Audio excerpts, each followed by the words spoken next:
Hey guys, in this video I'm going to show you how to route your traffic for any application through Tor.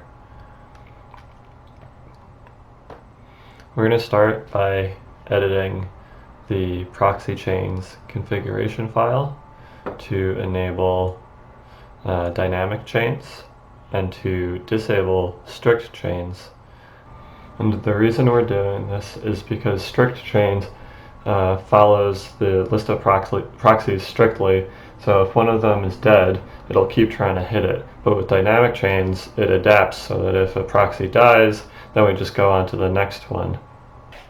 And then at the bottom, we're just going to add another entry for SOCKS5 that runs back to the loopback address on 9050, which is the port that Tor runs on. So now that we have our configuration set up, let's see if we have Tor installed. You can check by running service Tor status. I already have it installed, but if you don't, you can run apt install Tor and get it installed. And once it's installed, then you can start it up by running service Tor start.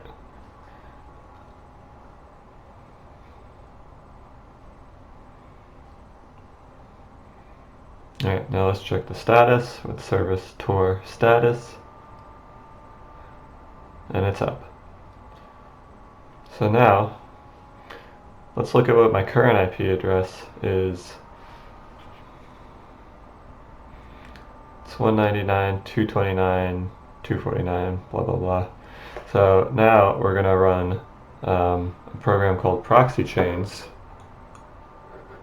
and we're going to tell Firefox to open up Google, and then we're going to check that IP address again.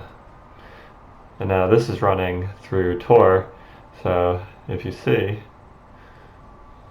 my IP address is now 77.247.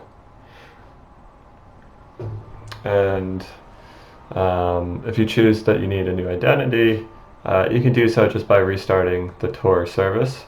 So you would run the command service Tor restart, and then just launch Firefox again.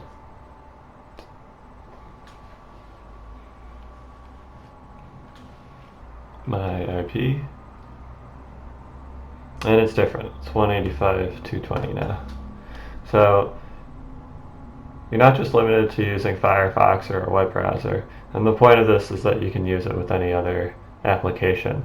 So I'm going to show you how I can use curl with it to access any sort of address.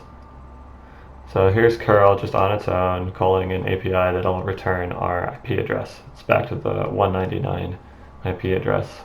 So now I'm going to tell proxy chains to run that command.